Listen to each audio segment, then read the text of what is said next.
샬롬, 한 주간 평안하셨습니까? 오늘은 야고보서 두 번째 시간으로 야고보서 1장 9절과 18절을 중심으로 유혹을 만났을 때라는 제목의 말씀을 함께 나누려고 합니다. 야고보는 시험과 유혹에 대하여 명확하게 구분하고 있는 것을 보게 됩니다. 평가 과정으로서의 믿음의 시련, 곧 검증을 시험이라고 말하고, 유혹은 죄에 이르게 만드는 과정이라고 설명하고 있는 것입니다. 그랜드 주석을 보면 이를 시험을 주는 주체에 따라 두 종류로 구분하고 있는 것을 보게 됩니다. 우리가 일반적으로 이해하고 있는 테스트라고 부르는 시험이라는 말과 다른 하나는 템프테이션이라고 부르는 유혹이라는 단어입니다. 그래서 시험은 하나님께서 우리의 상태를 점검하시기 위해 주어지는 것으로 이해하며 시련이라는 형태로 우리 가운데 나타나는 것을 보게 됩니다. 그 결과 시험은 연단과 소망을 이루어 생명의 면류관을 얻게 된다고 말씀하시고 계십니다.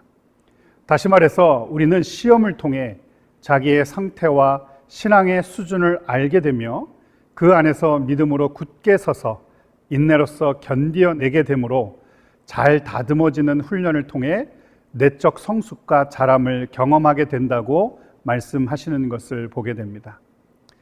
하지만 유혹은 전혀 다른 결과를 만들어내는 것을 보게 됩니다. 우리에게 전혀 다르게 접근하고 다가와서 다른 결과를 만들어내는 것이 유혹인 것입니다. 사단의 시험인 유혹이라는 단어의 의미만 보아도 우리는 그 개념을 충분히 이해할 수 있게 될 것입니다. 유혹이란 속이고 잘못된 길로 인도한다라는 의미를 가지고 있습니다. 오래된 성경 사전이지만 CLC 출판사에서 출판한 새 성경 사전에 보면 유혹에 대하여 이렇게 정의하는 것을 볼 수가 있습니다.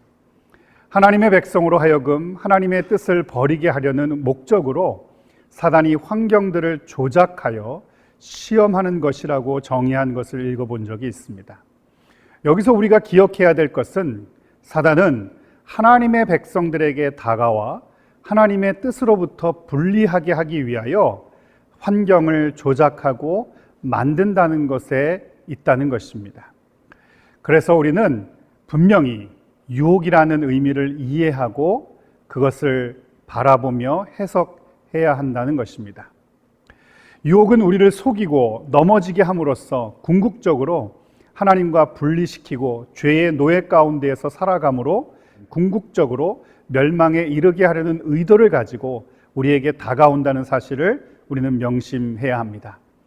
그러므로 우리는 믿음의 연단을 위해 주어지는 시험과 사단의 속임과 거짓으로 다가오는 유혹을 잘 분별하여 반응하는 자들이 되어야 할 것입니다.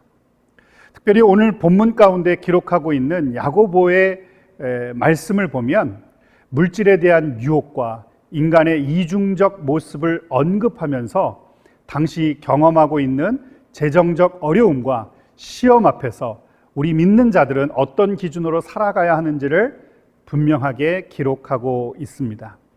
그들은 물질 때문에 시험에 들기도 하지만 또한 물질 때문에 유혹에 빠지기도 했던 인간의 이중적인 모습을 야고보 기자는 언급하고 있는 것입니다. 물질을 어떻게 선용해야 할까 하는 시험과 물질이 가지는 욕망적 유혹으로 인해 시험에 들기도 했던 것입니다. 이를 통해 그들은 부에 대한 왜곡된 생각과 기준으로 인하여 쉽게 시험에 들기도 했고 쉽게 넘어지기도 했던 것을 우리는 보게 됩니다. 그 결과 그들은 믿는 자들로서의 정체성과 가치가 흔들리게 되었습니다. 그 상처로 인하여 그들은 자주 무기력하고 초라한 경험을 하게 된 것입니다. 더 나아가서는 삶의 방향과 의미를 잃어버리게 되고 인생을 헛살지는 않았는가 하는 후회와 공허함 속에 함몰되기도 했던 것입니다. 이러한 상황에서 야고보는 우리에게 질문하고 있습니다. 유혹과 도전 앞에서 우리는 믿는 자로서 어떻게 서야 하며 주를 따르는 자들로서 우리의 신앙을 어떻게 세워가야 할까라는 질문을 던지고 있는 것입니다. 그러면서 야고보 기자는 크게 세 가지의 해답을 통해 그 질문에 답을 하고 있는 것을 보게 됩니다. 첫 번째 답을 보면 9절과 11절 말씀을 통해 그 답을 알 수가 있는데, 왜곡되고 훼손된 물질과 부의 성경적 가치를 회복하라고 말씀하고 있는 것입니다.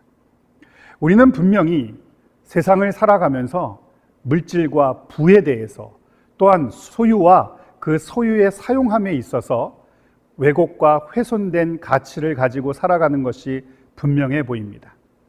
그래서 우리에게는 절대적 기준이 필요합니다. 회복을 위한 기준이 필요한 것입니다. 성경이 가르치는 부에 대한 기독교적 가치와 기준을 다시 세우라고 하시는 하나님의 말씀에 믿음으로 반응하여 우리가 나아가야 한다는 것입니다. 우리는 분명 물질이라는 것은 우리의 삶에 없어서는 안 되는 중요하고 필요한 자원이라는 사실을 알고 있습니다. 하지만 성경적 가치와 기준을 잃어버리면 우리는 물질의 노예가 되어 자칫 사람보다 물질을 더욱 소중하게 여기는 실수를 범하게 되는 것을 봅니다. 그 결과 우리는 물질이 하나님의 자리를 대신 채우려고 하는 욕망 가운데 거하게 되는 것을 보게 되는 것이죠. 우리는 자주 유혹에 무너지게 되는 것을 봅니다. 그러므로 우리는 야고보의 권면에 귀를 기울여야 합니다. 야고보는 이렇게 말합니다. 부한 자는 자기의 낮아짐을 자랑할지니 이는 그가 풀의 꽃과 같이 지나감이라라고 말씀하고 있습니다. 여기서 우리가 주목해야 하는 표현이 있는데, 그것은 10절 하반절 말씀에 이는 그가 풀의 꽃과 같이 지나감이라라는 표현인 것입니다. 이 말씀을 통해 우리는 부의 유한함과 한계를 명확하게 이해할 수 있다는 것입니다. 부는 우리가 선용해야 하는 것이지 전적으로 의지해야 할 만한 가치나 존재는 아닌 것입니다. 왜냐하면 부는 필요하기는 하지만 언젠가는 들꽃처럼 시들거나 갑자기 사라지는 유한한 존재이기 때문에 그렇습니다. 이 말은 당시 부유한 불신자들로 인해 심한 어려움과 상처를 당했던 가난한 그리스도인들에게는 참으로 중요한 기준이요 말씀이었던 것입니다. 가난으로 인해 시험에 빠져 신앙을 버리는 일이 벌어지지 않도록 교회 지도자였던 야고보는 믿는 자로서의 가치와 기준을 가르쳐주고 그 기준과 가치에 반응하여 살아감으로써 물질의 노예가 되는 것을 방지하고 하나님의 관점에서 물질을 선용해야 한다는 사실을 가르치고 있는 것입니다. 그런데 초대교회 지도자 중 한 사람이었던 바울도 동일하게 이와 비슷한 주장을 하는 것을 빌립보서의 말씀을 통해서 배우게 됩니다. 바울은 빌립보서에서 이렇게 말합니다. 4장 11절에 내가 궁핍함으로 말하는 것이 아니니라 어떠한 형편에든지 나는 자족하기를 배웠노니 라고 기록하고 있습니다. 이것은 무엇을 의미합니까? 지금 바울이 궁핍함 가운데서 말하는 것이 아니라고 말합니다. 그가 궁핍하기 때문에 궁핍한 자의 관점에서 말하는 것이 아니라 그는 부한 데 처할 줄도 알았고 그리고 가난함에 처할 줄도 알았지만 그가 하나님의 거룩한 백성으로 살아가면서 배웠던 한 가지 사실은 부가 있든지 없든지 자족함을 배워야 한다는 것입니다. 무슨 말입니까? 부는, 소유는 우리가 얼마를 가졌느냐가 중요한 것이 아니라 그것을 어떻게 선용할 수 있느냐가 훨씬 더 중요하다는 사실을 기록하고 있다는 것입니다.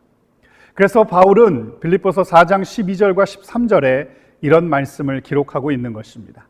나는 비천에 처할 줄도 알고 풍부에 처할 줄도 알아. 모든 일 곧 배부름과 배고픔과 풍부와 궁핍에도 처할 줄 아는 일체의 비결을 배웠노라. 내게 능력 주시는 자 안에서 내가 모든 것을 할 수 있느니라라고 기록한 것을 우리는 기억해야 합니다. 물질은 우리에게 매우 편리하고 유용한 것이지만 영원히 의지하고 신뢰할 만한 것은 아니라는 사실을 우리는 기억해야 합니다. 그리고 유한하고 제한된 것에 함몰되는 것이 아니라 영원하시고 그리고 우리의 참된 인생의 주인 되신 그리스도 안에서 우리에게 허락되어진 물질을 선용하는 지혜자로 우리가 설 수 있도록 우리는 성경적 물질 간의 회복을 통해 유혹을 이기는 하나님의 사람들로 서야 할 것입니다. 두 번째로, 속이고 잘못된 길로 우리를 이끄는 세상 속에서 흔들리지 않도록 우리는 하나님의 지혜와 용기를 구하는 자들이 되어야 합니다. 사랑하는 성도 여러분, 믿는 자로서 우리는 시련을 소망 가운데 하나님이 주시는 지혜와 힘으로 견디고 이겨내는 자들이 되어야 합니다. 왜냐하면 이를 통해 우리는 자람을 경험하고 성장을 경험하여 세상의 환경으로 인하여 무너지는 자들이 아니라 오히려 환경을 이끄는 자들로 설 수 있기 때문에 그렇습니다. 시련을 대하는 우리의 태도, 그것은 하나님의 지혜와 힘을 의지하는 믿음을 갖는 것입니다. 마찬가지로 유혹 앞에서도 우리는 하나님의 지혜와 힘을 의지해야 한다는 것을 야고보 기자는 기록하고 있습니다. 믿는 자로서 유혹에 맞서는 믿는 자의 능력과 근원은 하나님과의 깊고 친밀한 관계에 있음을 기억해야 하는 것입니다. 저는 최근에 구약에서 복에 대하여 이야기할 때 가장 먼저 언급하고 있는 그 의미에 대해서 공부하면서 실로 놀라운 사실 하나를 발견할 수 있었습니다. 구약에서 복을 이야기할 때 우리가 기억해야 하는 복의 개념은 먼저 하나님과의 친밀한 관계의 회복에서부터 출발하고 있다는 사실을 성경은 우리에게 가르치고 있다는 것입니다.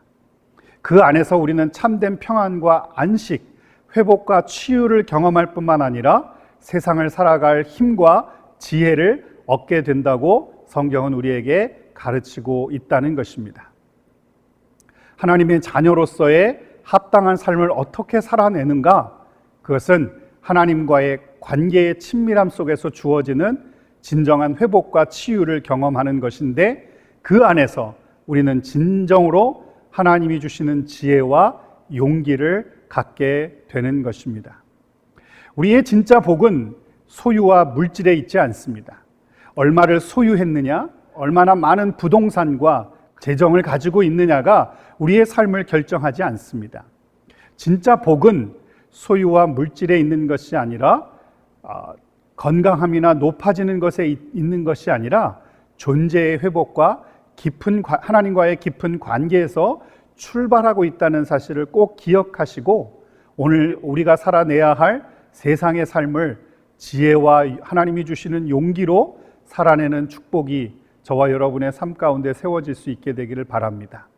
나를 변화시켜 주시고 회복하신 하나님과의 깊은 교제의 회복, 그리고 그분과의 친밀의 회복은 우리의 삶을 건강한 삶으로 이끄는 데 있어서 매우 중요하다는 사실을 가르치고 있다는 것을 우리는 기억해야 한다는 것입니다. 그 안에서 우리는 세상이 줄 수 없는 진정한 평안과 안식을 누릴 뿐만 아니라 세상 속에서 어떻게 지혜로운 하나님의 사람으로 살아갈지를 얻게 된다는 사실을 우리는 기억하며, 먼저 하나님 앞에 우리의 약함을 고백하고 하나님이 주시는 지혜와 용기로 오늘이라는 삶을 살아내는 믿음의 백성들 되실 수 있게 되기를 주 예수 그리스도의 이름으로 간절히 축원합니다. 그래서 야고보도 시련과 유혹 앞에 서 있는 우리에게 무엇을 구하라고 말합니까? 기도의 자리에서 우리의 약함과 무지함, 또한 우리가 하나님의 진리를 거부하고자 하는 타락한 본성이 있다는 사실을 인정하고 하나님의 지혜를 구하라고 강조하는 것이 아닙니까? 우리는 일상에서 날마다 속이고 잘못된 길로 인도하는 사단의 괴계와 유혹 앞에서 하나님과의 깊은 관계의 회복을 갈망하며 그분이 공급하시는 거룩한 능력과 지혜를 통해 살아가도록 하나님의 거룩한 지혜와 능력을 구하는 주의 자녀들이 되어야 한다는 것입니다. 저는 믿습니다. 그 능력 안에서 우리는 우리의 삶이 세워지기 시작할 때 유혹이 다가올지라도 그것을 이길 만한 넉넉한 힘과 분별의 능력을 얻게 될 것이고, 그 안에서 우리는 참된 그리스도인의 삶이 무엇인지를 세상 속에 드러내는 하나님의 사람으로 살아가게 될 것입니다. 이를 위하여 세 번째 우리가 기억해야 할 것은 하나님이 어떤 분이신지를 더욱 알기 위하여 갈망하고 힘써야 한다는 사실입니다. 본문 13절 이하에 보면 야고보는 왜곡과 오해로 가득한 세상 속에서 하나님이 어떤 분이신지를 분명하게 선포하는 것을 봅니다. 먼저 야고보 기자가 말하고 있는 하나님이 어떤 분이신가? 그분은 우리를 유혹하는 분이 아니시라는 사실을 분명히 기록하고 있습니다. 하나님은 본질적으로 속이거나 거짓으로 무엇인가를 꾸미는 분이 아니십니다. 본래 유혹은 사단으로부터 온 것이고 욕심과 타락한 욕구에 함몰된 우리가 자꾸 곁눈질함으로써 넘어지게 되는 것을 의미하는 것이라고 말씀드렸습니다. 유혹에 넘어지는 이유는 사단의 교묘한 속임도 있지만 자꾸 그것에 끌리는 우리의 내적인 타락한 본성에 있다는 사실을 성경은 우리에게 말씀하고 있다는 것입니다. 우리의 내적 욕심이 우리의 행동에 영향을 주어 사단의 유혹에 넘어가도록 하는 것이지 하나님께서 우리를 유혹하시는 것이 결코 아니라는 사실을 야고보 기자는 말씀하고 있는 것입니다. 그래서 야고보 1장 14절부터 15절의 말씀에 보면 이렇게 기록하는 것입니다. 오직 각 사람이 시험을 받는 것은 자기 욕심에 끌려 미혹됨이니 욕심이 잉태한 즉 죄를 낳고 죄가 장성한 즉 사망을 낳는다고 기록하고 있다는 것입니다. 그렇다면 하나님은 우리에게 무엇을 주시는 분으로 야고보는 기록하고 있습니까? 하나님은 분명히 우리를 속이시거나 우리를 넘어뜨리기 위해 어떤 트릭을 만들어 우리를 유혹하시는 분이 아니라고 말씀하셨습니다. 그렇다면 성경이 기록하고 야고보가 강조하는 하나님은 과연 어떤 분이실까요? 우리는 왜 세상의 유혹과 시련 앞에서도 가려했던 믿음의 길을 포기하지 않고 그 길을 가야 하는지는 그분이 어떤 분이신지를 이해함으로써 여전히 어렵고 힘든 길임에도 불구하고 그 길을 갈 수 있다는 사실을 기억해야 할 것입니다. 저는 본문 1장 17절의 말씀을 좀 주목해야 될 필요가 있다고 생각합니다. 다음 시간에 우리가 함께 나누고자 하는데 하늘로부터 온 참된 지혜와 경건은 어떤 것인지를 우리가 이해하는 것입니다. 이를 위하여 우리가 조금 더 기억해야 하는 것은 그 참된 경건의 삶을 우리 가운데 허락하시는 분이 어떤 분이신지를 이해하는 것입니다. 그 말씀을 1장 17절에서는 이렇게 기록합니다. 온갖 좋은 은사와 온전한 선물이 다 위로부터 빛들의 아버지께로부터 내려오나니 라고 기록하고 있는 것입니다. 이것을 메시지 성경으로 보니까 이렇게 기록하는 것을 볼 수 있습니다. 하나님은 우리에게 매우 유익하고 바람직한 선물을 주시는 분이시라고 기록하고 있는 것입니다. 우리를 빛 가운데로 초대하시며 빛의 자녀로서 세우시는 하나님 아버지께서 주시는 것은 유혹을 통해 넘어뜨리거나 속이는 것이 아니라 성도로서 살아갈 거룩함과 지혜임을 우리는 기억해야 한다는 것입니다. 1장 17절 하반절에 기록하기를 그는 변함도 없으시고 회전하는 그림자도 없으시니라 라고 기록하며 18절에서 이렇게 선포하고 있습니다. 그가 그 피조물 중에 우리로 한 첫 열매가 되게 하시려고 자기 뜻을 따라 진리의 말씀으로 우리를 낳으셨느니라라고 기록하고 있습니다. 하나님은 우리를 거짓으로 유혹하는 분이 아니십니다. 하나님은 우리에게 유익하고 바람직한 것, 곧 지혜와 하늘로부터 공급되어지는 거룩한 능력으로 채우셔서 우리로 세상 가운데서도 유혹 가운데서도 당당하게 주의 자녀와 백성으로 살아가도록 인도하시는 선하신 하나님이시라는 사실을 우리는 기억해야 할 것입니다. 사랑하는 성도 여러분, 우리는 유혹 앞에서 하나님께서 우리 가운데 주신 성경적 물질관을 회복해야 될 것이며 더 나아가서 그 유혹이라는 삶이 일상으로 다가오는 현실 앞에서 하나님이 주시는 거룩의 능력과 지혜를 통해 그러한 것들을 어떻게 살아내야 할지를 깊이 묵상하며 도전하는 사람들이 되어야 할 것입니다. 이를 위하여 우리는 하나님을 더 깊이 알아가는 지혜자들로 우리의 삶을 세워가는 축복이 우리 가운데 세워져야 할 것입니다. 저는 개인적으로 이사야의 말씀을 새벽 예배를 통해서 나누고 있습니다. 이사야 51장에 보면 하나님의 구원과 회복을 기다리지 못하고 우상을 숭배하며 하나님을 거부하는 백성들을 향하여 안타까운 마음을 가지고 질문하시는 예언자의 모습을 우리는 보게 됩니다.